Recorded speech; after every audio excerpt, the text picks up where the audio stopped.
algebra of limits and direct substitution and 0 over 0 or infinity over infinity. We know how to compute limits.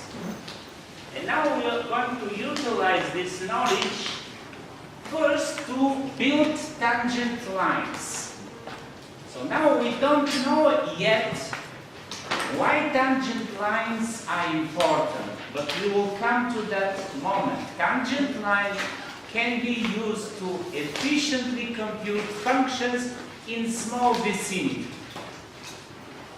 There will be a class about that. Now, let's look at that problem. Oh, right.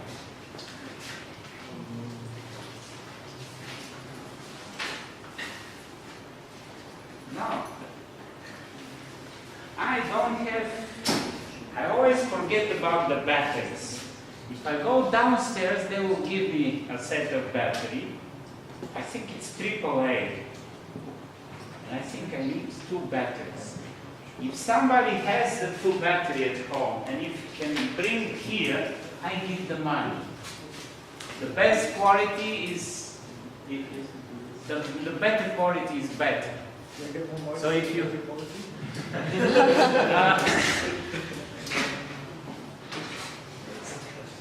you know, let's don't go so cheap, but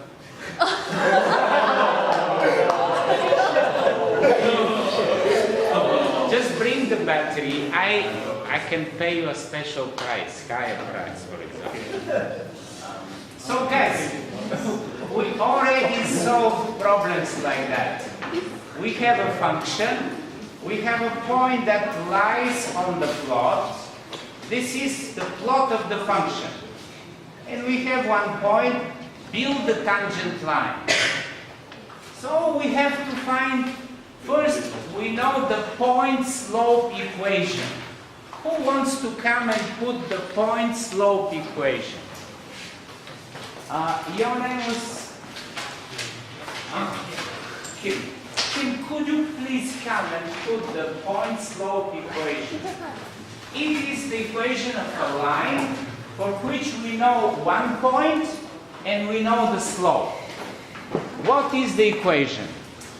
Try to write it in the notebook. I want to see it. Yes, we did it 10 times previous time. But we just want to start with review of that equation. Do you have it? Yes, let me see. No. Oh, it's this one. Point-slope equation. Right. So this is the equation of a straight line that goes through the point x1, y1. Right? We know that equation. Okay, thank you. We start from here. In our case, what should I put instead of x1? What should I put instead of x1? 2. Instead of y1? 9. And everything I have to do is to find one limit. We have 2 equivalent formulas. Here I'm going to skip several slides because we did this several times, guys. And I want we to go a little bit faster because here you're a special class. Most here people will become one day very super high-powered attorney, and I really don't want to spend a lot of time solving.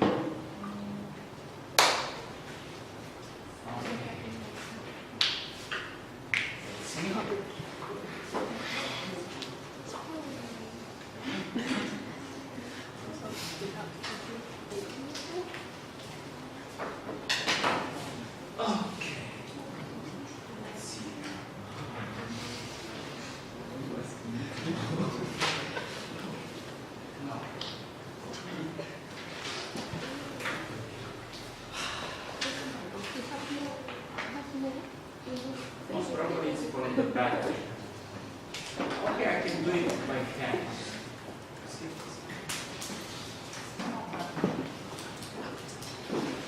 So here, one thing to remember is that when we come to the limit, practically all the time, this limit is 0 over 0. So it requires additional work.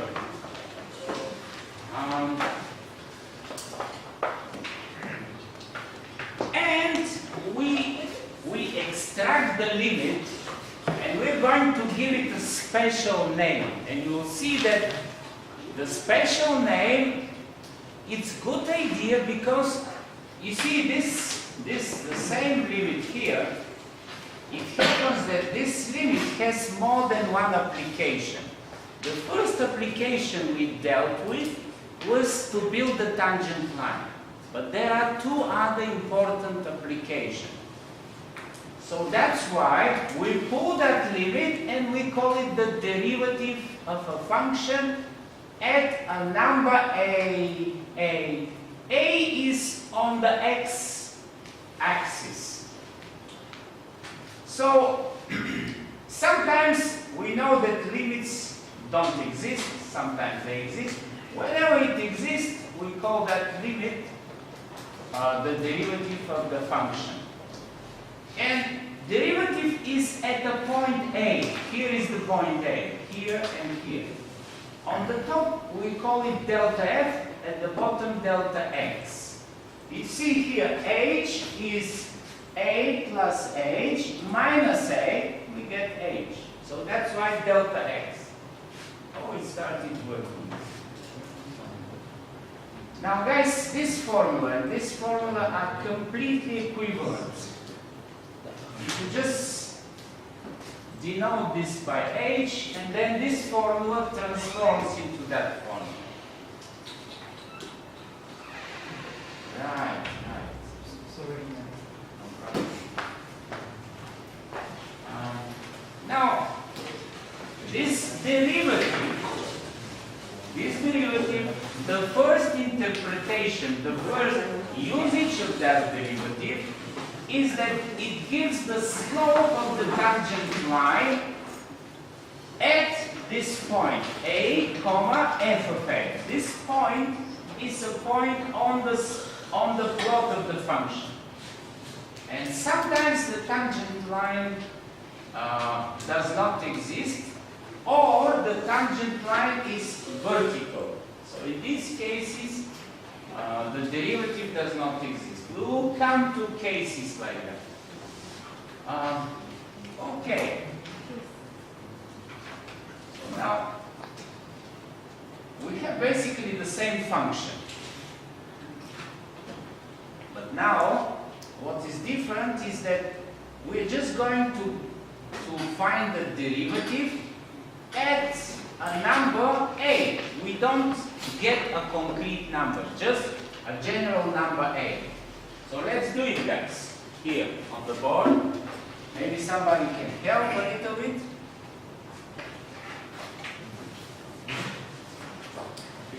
We start from the definition. Limit h goes towards 0. H is delta x. And here I put h. On the top, what do I put? Now, the point at which we have to find the derivative is a. So here is delta f. This is delta f. So I can start here minus, and I can put at least the second number. What is the second number? F of a. F of a, because I have to find the derivative at a. And now I come here. Maybe here is the most complicated. F of a plus h. The whole thing, we call it delta f over delta x. Now it's time to replace with the concrete function.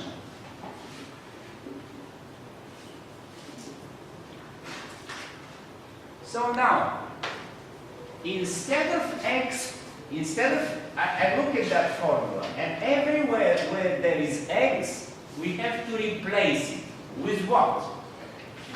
A plus h. That is what we have to replace.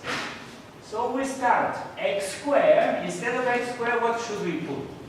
Brackets and then a plus h. This is instead of a. N squared. Now, who can come and finish that line? Who you go on the whiteboard?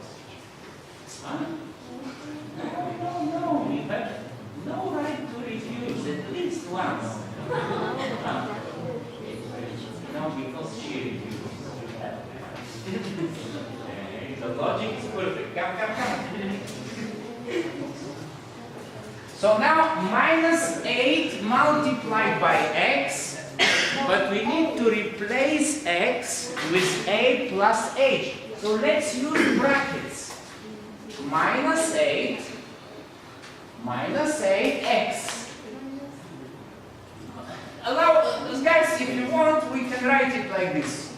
Write just the function here. Write the function. I will dictate x squared minus 8x. Oh, sorry. You can use the chair. Yes, the chair is perfect. Yeah.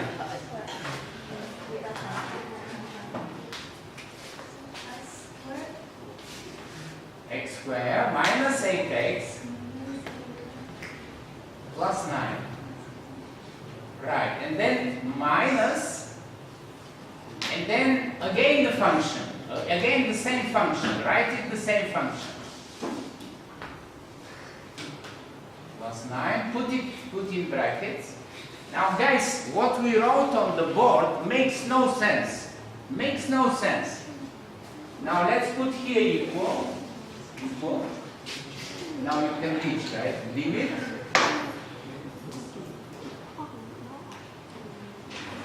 Right. So now, what do we want? We want to come here. Instead of this axis, we're going to put a plus h. Do you understand the idea? We did something stupid and not right in order to make our life a little bit easier. So now, you have to replace every x here with a plus h. With a plus h. It's just like, it's like doing something trivial now. Right? It's very trivial just to replace x with a. Okay. Now, no. Just wait. Just do things slowly. Do you know that song Slowly? No? Oh, it's the most downloaded song on the internet. Slowly. Despacito. Now, yes. Okay, so guys, she put a second pair of brackets and that's perfect. That's exactly what we should do. Now wait a second, here the same thing. Here every x we have to replace it with a. You see here, I'm doing the cleaning job. I'm just deleting, I'm the cleaner. Wait a second, every x. Okay. Now we don't have x anymore. We open the brackets. All the brackets. So we have like 3 pairs of brackets. Forget about limit. You can just put ... Yes. H. Very good.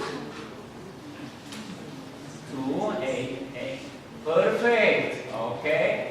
Minus a minus 8h. Okay. Right.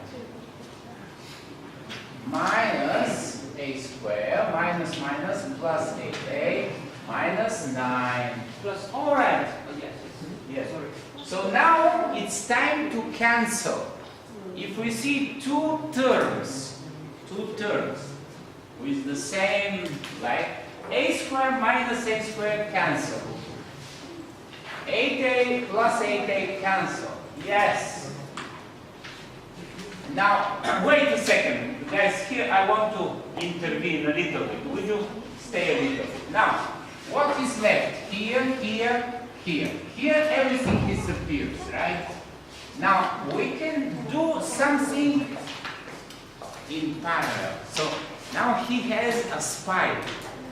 And this spy sent him a message that the instructor is putting absence. And he is in class. Isn't that right? Isn't that right? You have a spy. You know what is a spy? Somebody that provides you with intelligence. Intelligence. Now somebody sent him a message that he has to come to class today. And he is here in class. If he didn't have the spy... Right, just wait a second. Now, what we need is to do two things at the same time. Sometimes, you know, sometimes you can do two things at the same time. But it's better not to use the slides at the moment. Okay. So look here. H, H, H. Every term left has an H. And at the bottom is this H, which is a small nightmare because H, we cannot do direct substitution with 0. So what we can do quickly, instead of doing that, let me do my job here. My job is to delete. Instead of doing that, let's put one H in front of the brackets. Yes, and what is left? Okay, plus A. Minus A. Guys, can you understand the idea? Sometimes you need to be a little bit faster, sometimes not faster. So now we can start with the limit. Instead of dot, dot, dot, put limit.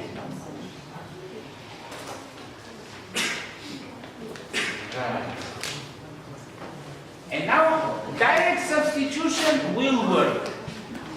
Direct substitution will do the job. Because we don't have any more H at the bottom. Right. So here we substitute with 0. Right. Okay. 2A minus A. That's correct. All right.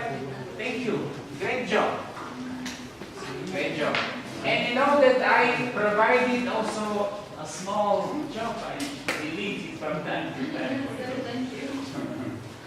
Yeah, it's good to say thank you for the person that deletes. Okay. Now guys, we have that for every A. So this is quite powerful. Now look at the function here, x squared minus 8x plus 9. Can you remember that formula for a second? For a second. Just like I'm trying to remember the name of this gene, but I'm quite wrong. You see, what is that function? It's the same function, right? It's exactly the same function, and now there is a concrete point. Let's see if this 3 square is 9 minus 8 multiplied by 9 minus 8 multiplied by 3, so 4, so it's 15, minus 15, plus 9, yes, it's minus 6. When we substitute 3 here, instead of x, we get minus 6. Now, they say, find the equation of the tangent line. Yes, we can repeat everything, but now we have the previous slide, so we can use the previous slide. 2a minus a. Can we remember that? And now we come here. What should be? Let's try to use the previous slide. That is the idea, my idea. Maybe the slides are not the same idea.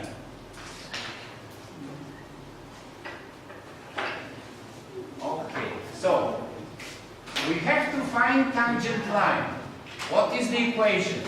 Y minus, what should I put instead of minus, guys, what should I put here? Minus 6. Okay, very good. M, and here x minus 3. Now how much is m? M is this limit, but we have now limit as a formula, 2a minus 8. How much is a? 3. So I can put 2a minus 8, and here a is 3, because the point is 3 minus 6. So how much do we get?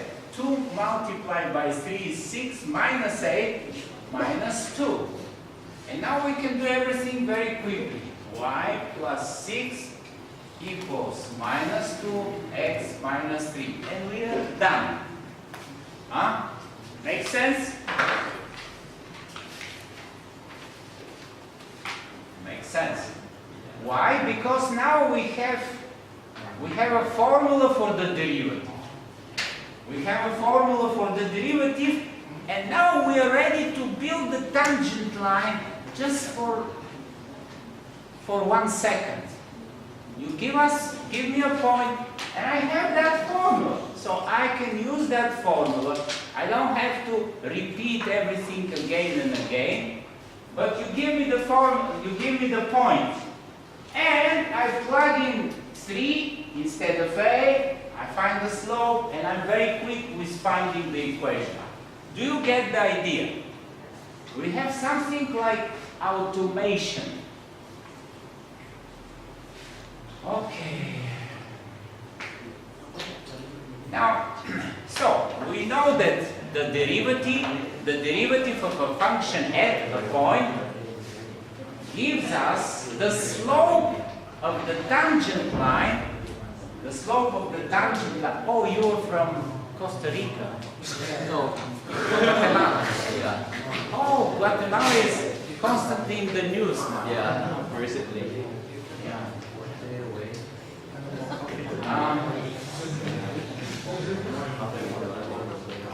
So, guys, you can see now that the derivative is pretty important.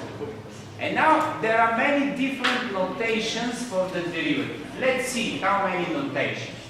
For example, f prime and inside x. What is that? That's the derivative at the point x. Y prime, also another notation. dy dx. It's another notation. You can think here like delta y over delta x, but it's not exactly the same. Also, df dx. And also this one, and also that one, and also that one. How many? 1, 2, 3, 4, 5, 6, 7 different notations. Now, some of these notations are used very frequently. Most probably this is the most frequent notation. Now, this here, d dx, is called differentiation operators,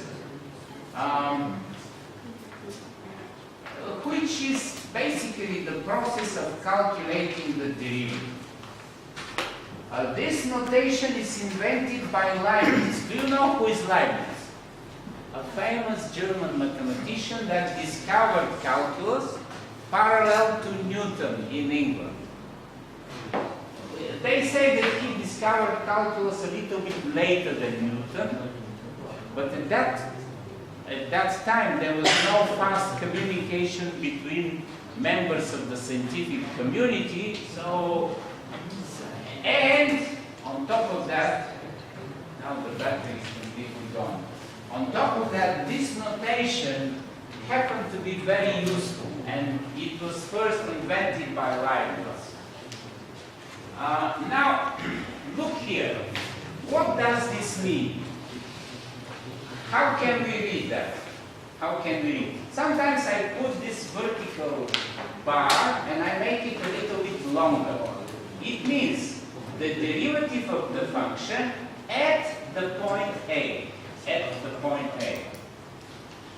Yeah, I use this one instead of that one. And some people use this one, but I'm not used to that one. Okay.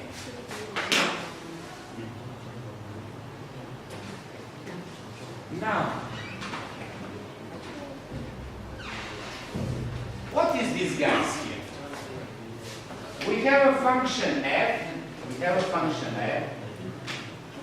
and this is the derivative of the function at a point. Remember, we started at a point, at one particular point. At one particular point, the derivative gives us the slope of the tangent line. Now, what we can do is we can take different a's. So we can let a to vary. Do you know that verb, guys? Huh? Vary. To change. So when it changes, now it's better not to use a, because a somehow implies a number that does not change. But here, when we put x, implies a number that it implies a variable. And now what do we have? We take any x, we fix it temporarily. And now h changes, h goes towards 0, we find this limit. And then this is a number. Then we change to another x. Again, we fix it, and then the same. Now, let us observe one small animation, guys. You can download the same file like me, but maybe at home. No need at the moment to download the file. You can do it at home, but just watch what I'm doing. I go to Files, Homework Books. Now I'm going to download that file, Graph of Sliding Derivative. Download.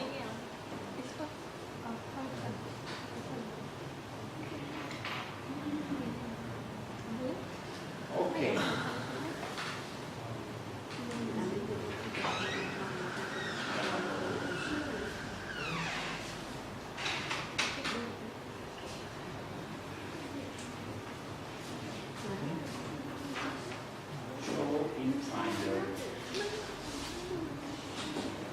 Okay guys, so this is just a very nice visualization. Let's watch it. Now what do we have? We have a finite interval from 1 to 3. We have some function that is... Actually, for this function there is an analytical formula here. And at that point we can build the tangent line. So here the slope maybe is a little bit bigger than 1. And now we're going to run that tangent line. Look now. Let me see if it's going to work. Okay. You see, what is the most important thing we can observe here? The most important thing is that the slope changes. So on the first function, when we take the slope of this tangent line, it's a new function. It changed. So it's a new function. I used to know how to start it automatically, but